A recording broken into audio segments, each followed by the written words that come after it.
welcome back to the Joust. Very loud, but it's our first episode, Liam. We're back talking about footy.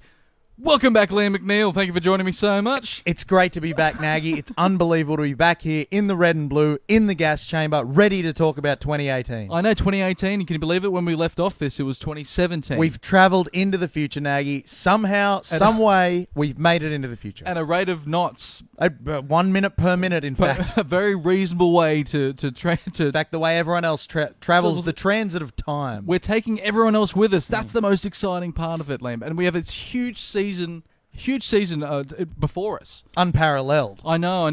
What's the most exciting thing you find about this season coming up? All of it, every single second of it, every single pair of boots that steps onto that field, I'm going to love. I can't wait for it. I remember, I think it was last season that we were watching, I was actually with you. Yes. We were watching the Parramatta game at the Commonwealth Hotel.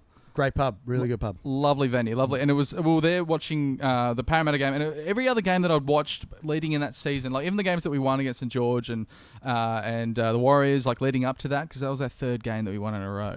And only like one of 5 that we won that season, so it was pretty special. But it was a paltry record. It was, but it was one you can remember every game that you won. But anyway, so I was there watching it, and every other game there was sort of this feeling of impending doom. Just like you get in the lead up to complete organ failure. Exactly the same feeling. I can only imagine that feels the same way. And all you want to do is, you just want to be winning and watching that clock tick down, and you start to think, oh, it's a 70-minute, and instead of going like, hooray, we're going to win this, and start celebrating, you've just been robbed of it so many times.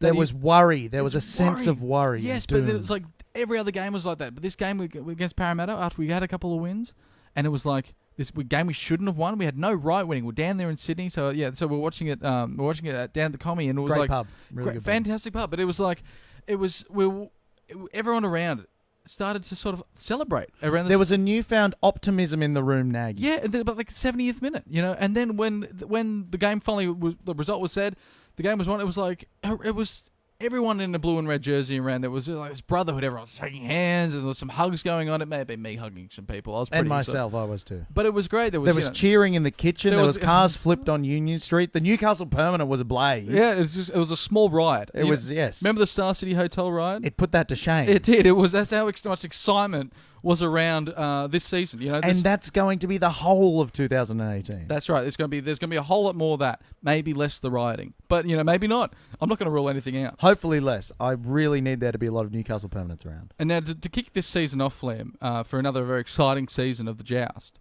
I was thinking just the other day, wouldn't it have been great if we could have got maybe some sort of club legend here to discuss what's been going on in the club. Like the comings and goings, the changing of the culture. We could even touch on their career, what they did, throughout their career, what they did outside the club, working with the community as well. That'd be good to talk about. That would be great to talk about. That'd be really good. Wish we'd teed that up. Yeah. That'd have been brilliant. No way we did that. Oh, yeah. Yeah, we got Kurt Gidley. Oh, we got Kurt. Did we record that? Kurt? Yeah, I think so. Yeah, put that on. All right, yeah, excellent. Welcome to the Joust for a very, very special evening. Tonight we have a very, very special guest joining us. Widely regarded as one of the game's greatest utility players, whose versatility is seen in play in a host of positions for his club, state and country, and his leadership saw him captain the mighty Sky Blues. Please welcome to the Joust, the long-serving Knights captain and also former purveyor of fine meats, Kurt Gidley. On you, kids. Thanks for coming on. Spot on. Yeah, purveyor of fine meats. Yeah, that was an important part of my life, but it was an enjoyable one. But great to be here, boys. Thanks for the invite. We really, really appreciate it. Now we're going to ask you. Obviously, you're back into the country, back to Newcastle as well. But you've taken up a new role with the club. Can you tell us a little bit about that? Yeah, obviously I've been over the UK playing for Warrington for the last couple of years, which was a great experience, and moved back to the UK after playing. Moved back to Oz after playing in the UK for 2 years, and moved back October after the season. And yeah, it was great to experience over there to play in the UK, play in the Super League, do some great travelling outside of playing. But yeah, 2 years was about the right mark, and yeah, back into our home at Merewether and back to where we grew up in Newcastle. So it's back in God's country. Yeah, 100%. Look, it was a wonderful experience to live in the UK, and we met some great friends, and still will have great friends forever. over that side of the world. But I think it makes you appreciate Newcastle even more when you go away for a bit of time to come back again. Beauty. Now, Nagy and I have a very tenuous grasp on the English language at the best of times. Yeah. You've been employed as business development officer for the Knights. What do those three words mean? Let me correct you. I've got my official business card the other day, and it's business development executive. Hey, that's another word we don't know. Yeah. So what does that entail, Gids? How's that tie in with the club? Yeah, well, look, when I first got back, even when I was in the UK, I knew I was finishing up and announced my retirement at the end of last season, 2017. Got in touch with a couple of people back home and let them know I was going to be coming home. I'd known Phil Gardner from all my days at playing for West Newcastle, and my dad was a coach at West. Both my brothers played at West Newcastle, so I guess the timing of it and the connection between, obviously my career at the Knights and all my juniors, and I played right from under sevens up until reserve grade at West Newcastle, and the timing of it and moving back home, it just worked out well that there was a position there for me that I could take back at two clubs that I'm really passionate about is West Newcastle, where I played and learned all my junior footy right up until reserve grade, and then obviously my senior career from under 17s to first grade, my whole career. So they're the two of the three most passionate clubs that I've played with, and the other one being Warrington in the UK. But just great timing for it to come back to Newcastle, and I wanted to try something new, and the business development role has come up, and I've been enjoying it, really enjoying it. Fantastic. Yeah. It's I got to ask, spending your time in the UK for those 2 years and having successful runs with Warrington, how was it watching? Being a spectator, following the Knights back in Oz, going through some hard times. Yeah, look, it's been some tough times over not just the past couple of years that I've been away, but even probably the last couple of years that I was playing. It's certainly tough to watch from I'm a fan to start with. I was a Knights fan once my brother Matt started playing with the club, and had some great mentors coming through the grades, and I was and even post career, I'm certainly a fan, and I'm passionate about the club succeeding and doing well. So even my last couple of years that weren't great on the field, performance-wise, and didn't have the greatest resources as far as the Tinkler era wasn't a great one. The NRL owned the club in the last few years and probably weren't in a position to spend any money outside of what they had to. And so the timing of me going away and having a new challenge in my life and my career, and going to the Super League and having to earn some new respect from my teammates and fans over there, it was the right time to be doing that. I certainly kept a close eye on the club back here, and it was a time for me to get away from watching the NRL because I wanted to freshen up from that. But I did watch the highlights and kept an eye on what players were making their debuts and what the players who I'd played with back here and how they were going. So, and obviously my brother being CEO, I wanted to see the club do as best they could. But it's been a struggling couple of years. Well, I was going to say, because it must be a hard transition after 15 or so seasons being in the matchday squad to then move on to trying to follow the club as more of a fan, albeit a heavily emotionally invested fan. But was that a tough transition to make? No, I think I was ready for that transition. To be honest, I'd put as much as I could into the team and the club back here, and I'm forever grateful for the opportunities that I had to play in my hometown and captain my home team. That's for sure, and have my family be able to follow my career in Newcastle. But at that stage, I was ready. I was ready. I said to Crow the other day, Stephen Crow, I was ready to become an old boy, to be honest, because I'd always looked up to my mentors and the players who are certainly the more senior guys that I'd play with right from when I debuted to the end of my career. Had some great mentors. Always looked up to the players around me, and certainly the older guys who had been there and done it before me. So I was looking forward to the day that I could sign on as an official Knights old boy. Beautiful. Crowy, dear friend of the show. Great friend of the show. Yeah. Stephen Now, you Crow. did mention as well, there is a newish old boys board started up. What can you tell us about that? Yeah, it's good. I mean, again, as I say, I was always looking forward to the time I could be an official once a night old boy. And, when I finished at the end of 2015, I wanted to spend a couple of years away, but I wanted to get back involved with the club. certainly as an old boy, and an opportunity come up with a bit of refreshing younger old boys board. Crowe asked me via email from when I was over in England. There's a position there, and there's myself, there's Hughesy, Billy Peden, Jay Sallin, Jared O'Doherty, Tim Madison, Stephen Crowe, who's president at the Old Boys, and the only existing older guy from the previous board is Johnny Lumen. So yeah, he's got plenty of experience because he's been with the previous board, so he knows. He's been there from day one. And I think I'd like to think with the refreshed younger Old Boys board, we can just start to generate a few more of the more recent guys who have retired or have even moved on to other clubs. We'd like to get them on as Old Boys members, so when they finish their career, they can come back to Old Boys days and be a part of the Old Boys fraternity. Basically, that's what it is. And any events going forward, we want to try and make them enjoyable for all the past players who represented the club. Actually, I'm glad you mentioned past players who have moved on to other clubs, because we've got news yesterday that Trent Hodkinson has signed for the Sharks. I'd love to know, is there any sort of plan to get Trent back to the club in some capacity once he's retired? Because it seems like with the community work he's done, he's just been such an asset to the club and to the community. So can you tell us if there's been anything maybe discussed with Trent to maybe get him back one day? Because I feel like as a fan, he just seems like the kind of person you want around the club. He definitely hit all the right points for obviously going through a really tough period, and a player that was coming from a lot of success with the Blues and with the Bulldogs, playing grand finals and whatnot, and come to the club hitting a really tough time.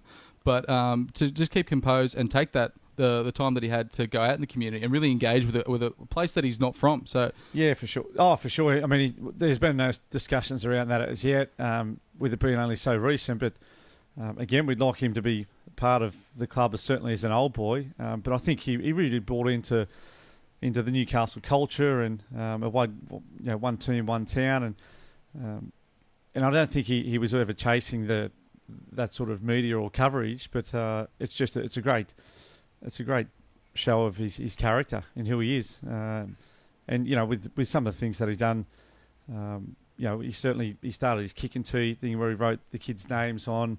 You go and deliver that to him personally. Obviously taking the young girl to a formal. It's a great show of his character, and hopefully, possibly one day he might like to settle back here, because we've seen so many players who have come from other clubs and come to Newcastle, and they've either finished their career here and end up staying for good, or they've been away and played at other clubs but still moved back to Newcastle purely because of the lifestyle and how good it is to live here. Well, they call it God's country for a reason, isn't it? Just I couldn't imagine any greatest better place. city on earth. Yeah, especially even with the strong Newcastle football outside of first grade. The real NRL, as we like to call it. So it's if that nice transition where you see these ex-Knight players. I think like the likes of Ben Cross and Jeremy Smith, and like being involved. I think now with South Newcastle, or it's just so having that sort of trickle down, like once you don't disappear, you're still the face around town. And I believe Josh Starling signed for West as well, and then you had Lachlan Fitzgibbon coming from South. Yep. Straight into I think the first grade team maybe. But probably, it's good to, I think, keep those ties with the local comp. Yeah, I mean, the influence those guys can have on the next generation, who can coach some juniors, or even the senior guys who are still, the young senior guys who are a chance at still coming through the system. It's their experience is invaluable. I think, it came through with Daniel Abraham kicking the final goal in the real NRL grand final for Scorps. That was amazing to see. That was unbelievable. I mean, he's a changed man. I'll tell you, since I've been back, Abes, he was the first one bloody having a beer and a bunny bloody rum after a game, and chasing pigs after a game. And these days he's doing personal training, and he's bloody got doing all this research on what to eat and this holistic training. And I can't believe he should have been doing that when he was playing. Well, I can't believe he's still getting around on that leg. I remember he had 2 operations in the one season. He said he like an X-ray looked like it was Home Timbers and Hardwares down there. Like it was horrific. With that injury. But I'm sure that the influence he's had on the guys out at the Scorps over the last few years is invaluable for those guys. And what a great story that he's played a great career, been able to go back to a club in the local league and win a comp against all the odds. I have to ask also, coming from your your time at the Knights, and obviously, as a representative fullback under the tutelage of like the Robbie O's, and in the halves with Joey, of course, and having that sort of that mentorship as you were coming into the side. What do you see now as far as young talents like the Pong, as we call it, Kalen Pong, coming to the side? Like obviously, as far as development in, and do you think that support's kind of still there? Oh yeah, I'd like to think so. I mean, yeah, going back to the start of that question, I had some great mentors. I came through, from 17 and slowly made my way up the grades and into a starting team, and had some great mentors along the way. And just as I started to come on the fringe of the first grade, I was probably, my best position was every grade I went through. I went fullback into 5'8", next grade up fullback into 5'8", and that was pretty much happened my whole career. But Robbie O, he was an experienced guy, and it certainly wasn't like he was threatened by me. He really took me under his wing, and he helped me in loads of different ways, and how to catch a bomb, and getting the balls on the full, and we had a great relationship off the field. We had some great times because we had similar personalities. We used to like to be, I suppose, social. Social, yeah, let's call it that. Yeah. Amongst the people, yeah. We had similar personalities where we used to have a good time off the field. But I think he recognised that, and so he taught me plenty about the fullback role. And certainly as when I moved to 5'8", Joey really took me under his wing and helped me with plenty of stuff. Loads of stuff on my days off. Joey used to ring me up and say, "Mate, I'll meet you at Townsend Oval on a day off," and he'd have all the cones set out. He'd have a couple of footies there, and I'd have basically a one-on-one session with Joey down at Townsend Oval on the only day off of the week that we had. But as far as the monitoring of training, there was none back then, but that's why he was the best ever, because he was doing all these added sessions outside of training, where they were kicking sessions or footwork or speed sessions, and that's why, because he was doing more than any other player in the competition. So he was another great mentor for a half when I was moving into that position. Then Denny Baderas, Joey retired through injury, unfortunately, and Bedsy was captain, and Bedsy's leadership skills as captain was, I learned some amazing things off Bedsy, the way he conducted himself as a captain then. So I had some great mentors, and I'd like to think I had a similar influence on some of the guys underneath me, because a lot of their stuff rubbed off onto me, and I think I hopefully had some of those influences rub off on some other guys. And then one thing that Robbie, I guess, probably kept a bit close to his chest was the post-try celebrations. Did he teach you anything about them? Because he was amazing. You could have put him in Saturday Night Fever. He had the dance. And he wouldn't look out of place. He was unreal. Yeah, I mean, he had them, let's call it socially again. He was So he was practicing them at the Exchange on a Thursday night, maybe. Yeah, anyway, we had some good team drinks, to be honest, back in the day between Joey and Robbie O. They were two great ones who were always doing just hanging out with the Churchill medalists. That's the caliber that you're hanging around. But Robbie O's dancing. He used to pour his schooner in his eye at one stage, and dancing. And Joey was we had some great stuff as socially on our team drinks as well. So. Well, you mentioned when you were doing your 1 to 13 at Warrington of best players. Petro takes the cake, does he, for social occasions? Only because I hadn't spent any time with him. Obviously, some of them are good mentors and some of my great mates I played with week to week. But Petro was a great one because I wasn't sure what to expect from Petro, and obviously a pretty big, great player, big guy, tough to handle on the field, but. He was always one of the last there. I think most of the guys, he got the nickname the Smiling Assassin. I don't know whether that was an official nickname, but he was always there till stumps. And Petro had a great personality, someone who you just enjoyed being around. Pretty quiet guy, but he was always there at stumps at a nightclub, and you just see the big smile on him, and he was having a good time. And he used to I used to really respect him. He used to be able to handle himself the next day, whether it was a training or a team commitment. You didn't really know he had a big night. That's the real test. The bounce back is the real one. I'm a dead giveaway when I have a big night. I tell you, the next day. I hit 26 and it just went. Yeah. It just absolutely went. Yeah. But you mentioned the old heads now. A lot of looking to the future, a lot of the younger Knights players have come through, may not have had kind of those older players take them under their wing, yet they seem to have come out quite well. Do you think, that kind of seems to speak to the resilience of some of these younger guys who in the last year or two have come through without, I guess, the mentorship that maybe yourself and other players coming through in your generation were lucky to have? Like players like Dennis Feedy or Sione Matautia taking on these real leadership roles at such a young age. They've probably had to learn the harder way. I mean, as I say, I keep saying I've had some good mentors, but I had those guys to look up to and what they've done well, and other things they probably could have handled better. But for the guys who haven't had those mentors around them, it's been a tougher process and probably taken a bit longer. I'd like to think this year with the club, the players the club's been able to recruit, Mitchell Pearce, Aidan Guerra, Chris Heinington, Jacob Lilliman. It's just a wealth of experience. Those guys have got plenty of experience from numerous clubs and numerous rep teams they've played in.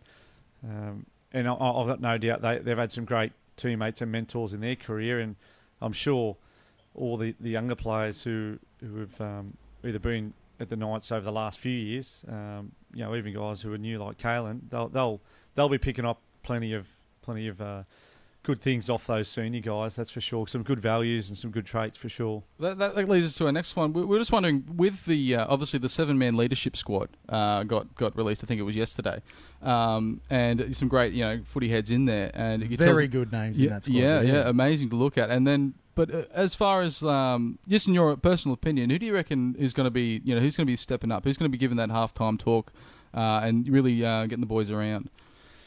I mean, the obvious one probably is Mitchell, but I say him because I know what it was like. I played my whole career at the Knights, which was great, and I always wanted to be, a leader and try and lead by example and try and have the right things to say at the right time. But then when I went to England, that was all gone. I had to earn all that respect again, which was great for me at that stage of my career. And Mitchell's, he's about to go through, or he's going through a similar transition where I think he's played 220 games at the Roosters. I'm sure he would have been a senior guy there, and he's played in some rep teams where he would have learnt plenty of things along the way. But now it's basically a clean slate from a player's point of view. I can tell you that when you go to a new club after playing so long at a previous club, you want to earn all your teammates' respect again. You want to earn the fans' respect. You want to earn the coaches' respect. So he'll have all those types of feelings and emotions now that he'll really want to perform on the field. He'll want to show some great leadership in team meetings. He'll want to take guys aside after training sessions to try and have his influence on guys and show some leadership. And I think he's got that type of personality. He'll want to have that influence on other guys.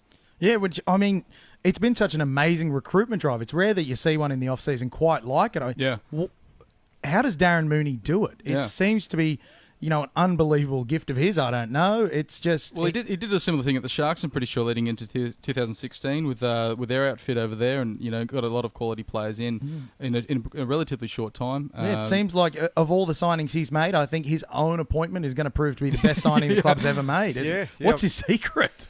Or is that behind closed doors? No, I'm not sure what the secret is, to be honest. I know, I've picked up on him. First time I've met Darren Mooney, he's really hardworking. That's probably his work ethic is exceptional. And that's probably the first thing that I've picked up. He's there early and he's there really late as well.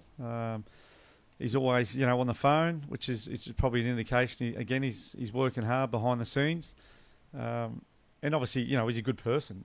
He's obviously these conversations he has on the phone and in person with players and managers and probably parents as well. He's got a good heart. He's a good person. He's good character, and he wants to see the club do well. He wants to see the individual and the player do well. But to recruit the amount of guys that they have and the quality of the guys, I'm sure Brownie's had a fair influence on that. I'm sure with West coming on board and the stability that West do and Phil Gardner has had a piece in that, and certainly Mitchell's been, the biggest recruit since West have come on board. I mean, the club has been able to spend some money too. Which is nice. It's a nice change. With the NRL owning the club, I'm not sure whether they were even spending the cap, and that's just my I guess, overview by the looks of things, and they may have, they may not have. I'm not sure what the answer is there, but I think they've been doing things pretty skinny while they're owning the club until they could offload. Yeah. You can't do your best work when you got your boss sort of looking over your shoulder. You know what I mean? Like, and when you got to go through to sort of the Knights sort of body, but then have the governing body as well.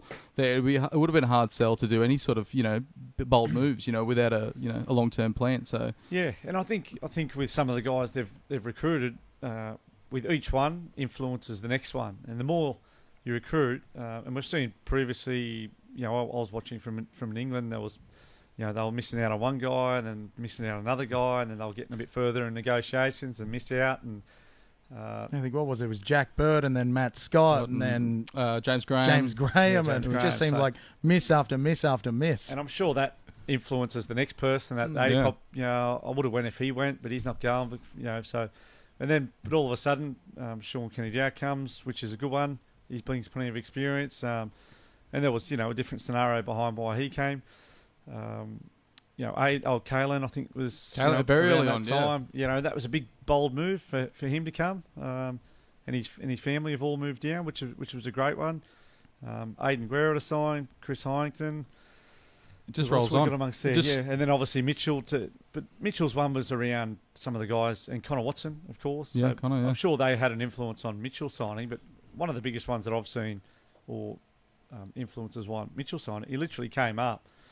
Had a chat to Brownie, Moons, Phil, and then actually got a look around the town. Yeah. Previously, all the guys who play in away team, they come, probably stay around Honeysuckle, maybe going for a team walk, play the game, and just leave. Yeah.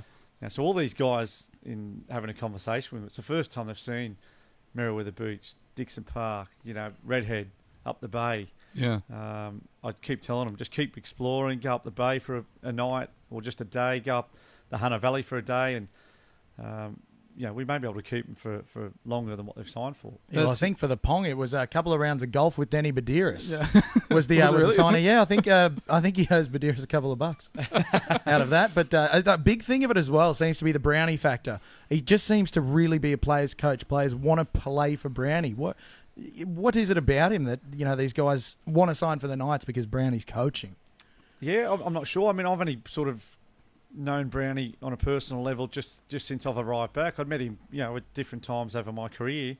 But again, I know he's hard working. He spends a lot of hours around the club.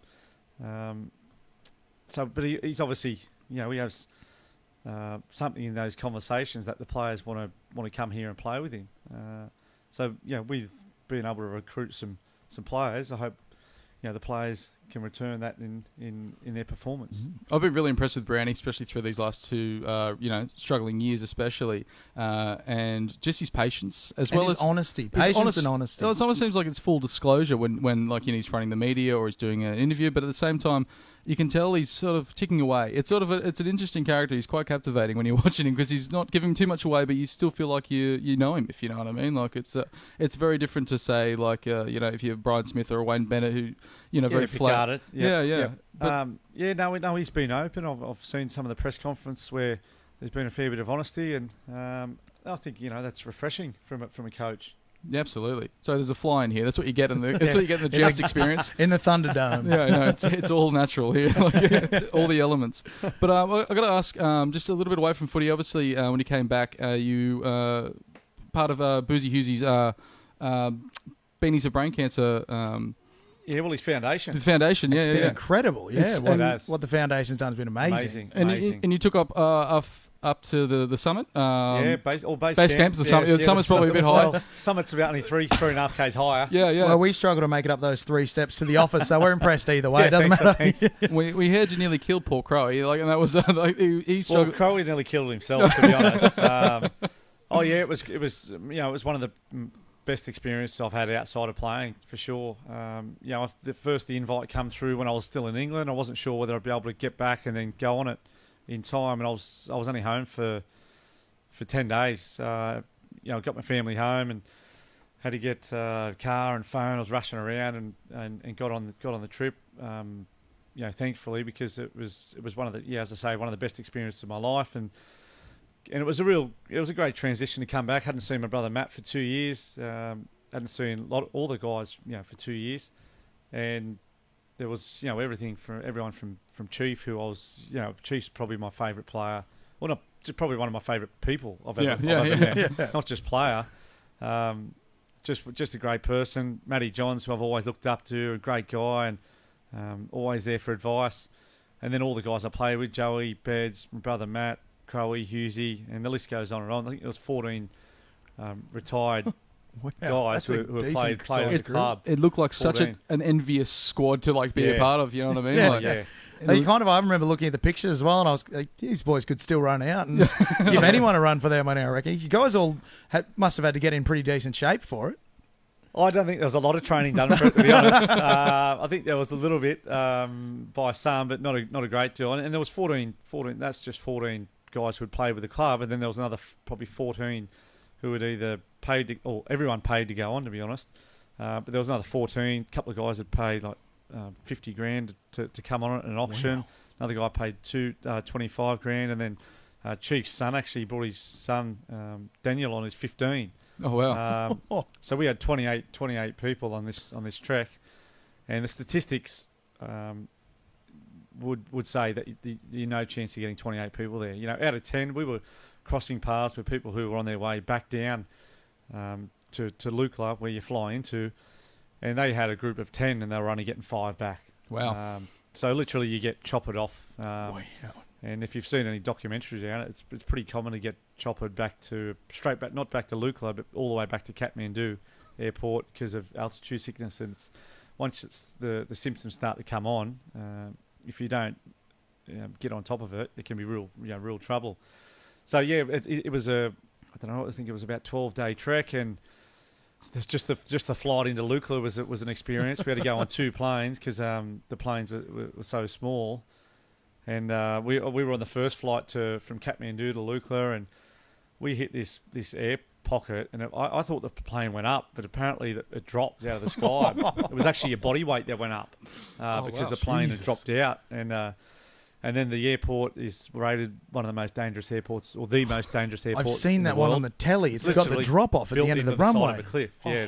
So when you're coming in, you're flying basically into the side of the mountain, and when you fly out, you fly off the edge of the cliff. Oof. Yeah, so, not a fan. It was like thankful that you just flew in and got there, and then you start the trek from there, and then it's amazing the scenery, and just then secondary to that, the conversations you have with either Chief or Matty or Dan Harrigan, who's 15, or the other guys who had come on the trip who I'd never met before. Some of their stories were awesome, and some of their businesses that they've succeeded in is amazing. So the conversations were awesome as well. And then we 28 out of 28 of us made it to base camp, and that was great. And we just it was another example of Chief's leadership away from footy and his influence on a group. And no one was going to let Chief down, and his knees and his body, is they were done in '97, really. Like, you know what I mean? Like they were pretty shot 20 years ago. Let alone one of his knees dead set gone, and he never complained, and there was never anything about his body, or it was getting tough at times. So, and Chief was driving us, 28 of us, to get there, and we no one was ever going to let him down. But I guess the byproduct of that was we all pushed ourselves pretty hard. By the time we got to base camp, another 2 hours back to our final camp that night, we all started to hit the wall at different size walls, I suppose. And Stephen Crowe, one of our 97 greats, he was in really bad shape. He ended up on oxygen. He was. We had this oxygen reading that you go on your finger, and at the start of the trip we were 98, 99%, and Crowe was down to 56%, I think it was. Oh, wow. So he was in big trouble, and he couldn't get choppered out by that stage. It was dark by then, so there was a couple of guys on oxygen during the night to get him through, and another guy from NIB was vomiting. Another guy was in bed with all sorts of headaches, and it was sort of damage control at one stage. Sounds like it. It was like, okay, we've made our goal, but let's get us off now. So what's the bar set up at Everest Base Camp? Like Nepalese craft beers, craft cocktails? What do they got? What's the hospitality suite? Everest beer. Oh, really? And mate, that's it. There was people telling us, highly recommend you're not having a beer from pretty much your second night in. And Ah, I think the guy, there was Billy Peden, there was Jamie Forbes, Matty Johns. I think the Doc, we had a Doc on the trip, and he was one of the guys who paid at one of the auctions to come on it. And they were just having a couple every night. I'll tell you what, you can take the boys out of Newcastle. You can't take the Newcastle out of the boy. I'll tell you, Billy Peden, Jamie Forbes, and I think it was Matty. They cracked a can of Everest at base camp.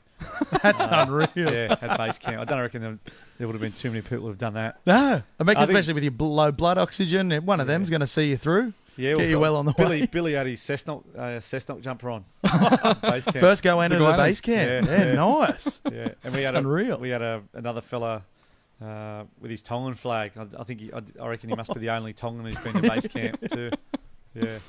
Yeah. I got to we won't keep you too much longer because I know your time's precious. But just for the season upcoming 2018, what are you looking forward to the most, or what do you think the fans should be looking forward to the most? Yeah, I mean, from a former player, but a fan's perspective, I'm just looking forward to watching, to supporting the team, watching the new recruits and see how they go. Certainly the little bits of training that I've seen, I'm excited to watch Kalen play at fullback. Yes. His footwork, his speed. I've seen him do some really good things at training, and he's just enthusiastic, and he looks like a superstar without sort of putting too much pressure on him. But he just he's got some great attributes. I'm looking forward to seeing Mitchell in his first game, and it's great to see us have our first home game against Manly on a Friday night, round one. Doesn't get any better. Awesome. It doesn't, yeah. I'll tell you what. But I'm just looking forward to seeing the support that some of our new recruits have been able to encourage some new people, or not some new people, but some of our old people who have possibly dropped off over the last couple of years and lost a bit of faith. We've got some great support, corporate sponsors and sponsorship. All our kits sold out. All the sponsorship on our kit, all the corporate boxes are done. It's just another example of how loyal our fans are and our corporate sponsors are, absolutely. and our major sponsors. Yeah, membership up again up to 12,000. I think Knight's record, and since 2012, I think. But it's up, coming off the back of three spoons. That's hugely promising. Yeah, and I just think it'd be nice everyone wants to win the first game. Of course, every team who plays in round one wants to win first game. But I really do hope they just do their job and do themselves and their supporters proud, because I think that will encourage a few more.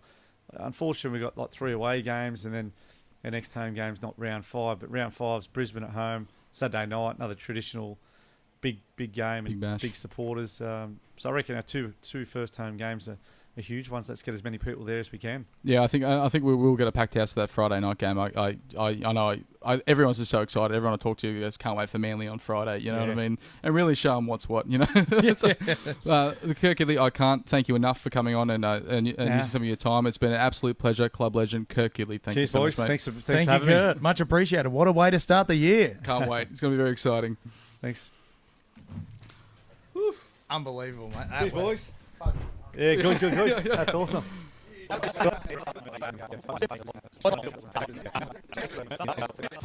you want to talk about it or not? It's up to you. We're still recording. That's all right. We'll cut straight back in, but just for anyone that's watching that saw a bit of a gap there, we just got a little bit too excited there talking to Kurt about some previous times, in the Knights and in the blue jersey.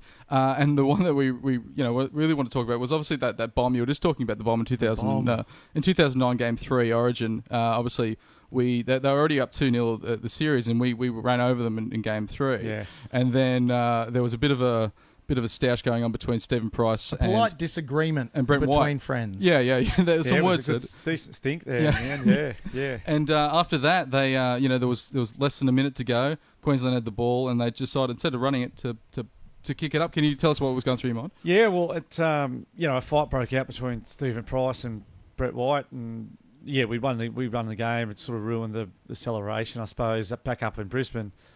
It was a dead rubber, and we still wanted to win the game. And anyway, we won the game, and then Brett White knocked out Stephen Price, one of their senior, senior players, and a pretty big influence in their team for a long time. It was a pretty decent knockout. Knocked him out cold. Yeah, just as he knocked him while. out, Trent Waterhouse came in to sort of get involved, and they all thought, House had king hit Stephen Price.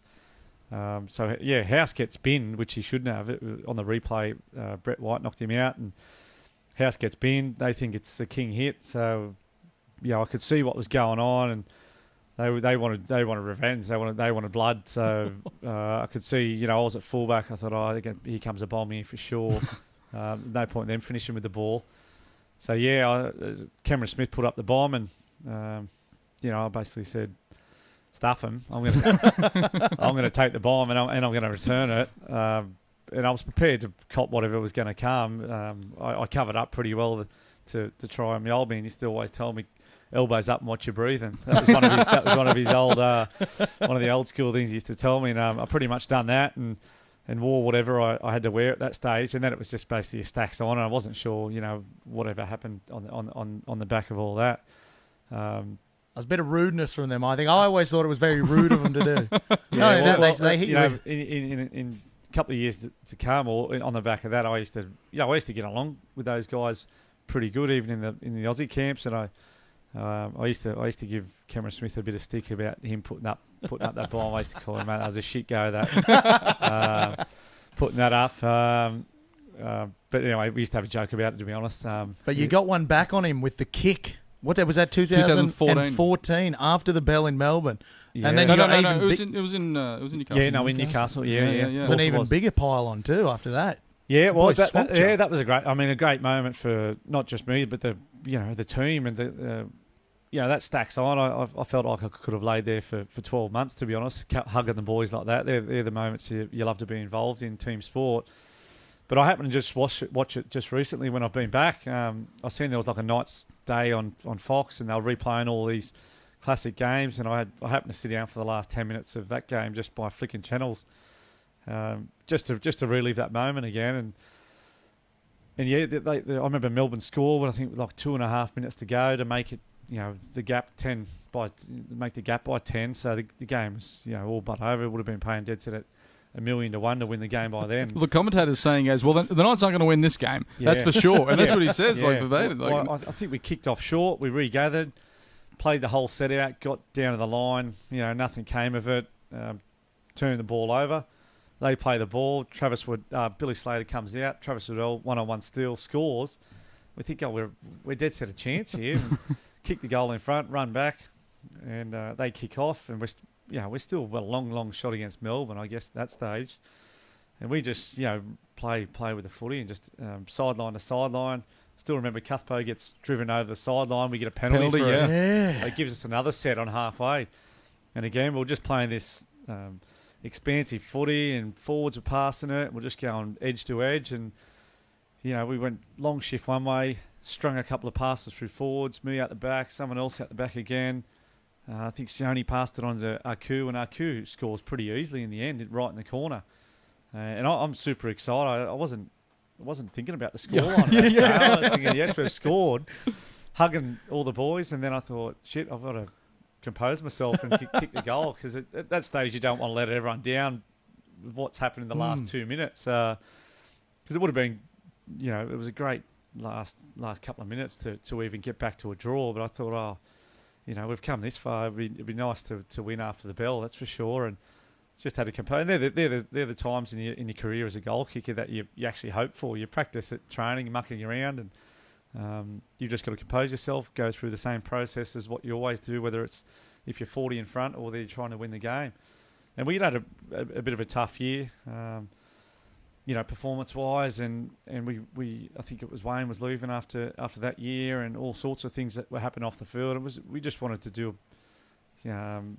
repay the fans and give them some excitement, I suppose, at the end of that game. So anyway, lined it up and got the goal, and the stacks on at the end of it was one of the greatest moments. And I could have stayed there for 12 months, to be honest. Because there's been a few clutch moments like that from you, Gids. I remember one very clearly, the field goal against Brisbane, 2004, which Wayne Rabs referred to as the ugliest field goal he's ever seen. Yeah, cleared the black dot by about 5 centimetres. It was a beauty. Yeah, it was a bit of a shonky one. I think it was extra time. First golden point for the Knights Yeah, it was ever, I too. think. Yeah, first golden point. And up there, we were missing some players too. I remember some guys had pulled out. I'm not sure if it was around. I'm not sure what time of the year, but we were missing some guys, some pretty senior guys around that stage. But yeah, not the prettiest field goal, but a Got the 2 points though. Memorable one, that's for sure. Unbelievable. I still play it in my head from time to time. It was a true great moment, and that's the thing about Newcastle fans.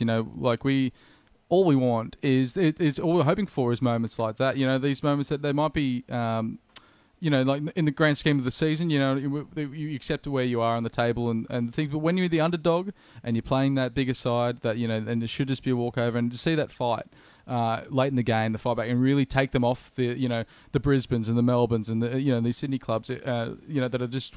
It's like coming down and playing regional, and you're beating up the City boys. You know what I mean? Yeah, that's it. Yeah, that's it. And that's why I'm excited about this year. I want to see the current players enjoy some of those moments too, and enjoy the support that they'll get from the fans on the back of that. Yeah, we love being the underdogs. God forgive us if we're ever favourites. We know what to do with ourselves, I wouldn't think. No, but thank you so much for sharing those golden moments. Thanks very much, kids. For it's been an absolute pleasure. We can't thank you enough. Thanks, boys. Good luck with it. Thanks, mate. Cheers. Thank you, kids. Oh, this is best. Mate, unbelievable, kids. Thank you so much. Wasn't that fantastic?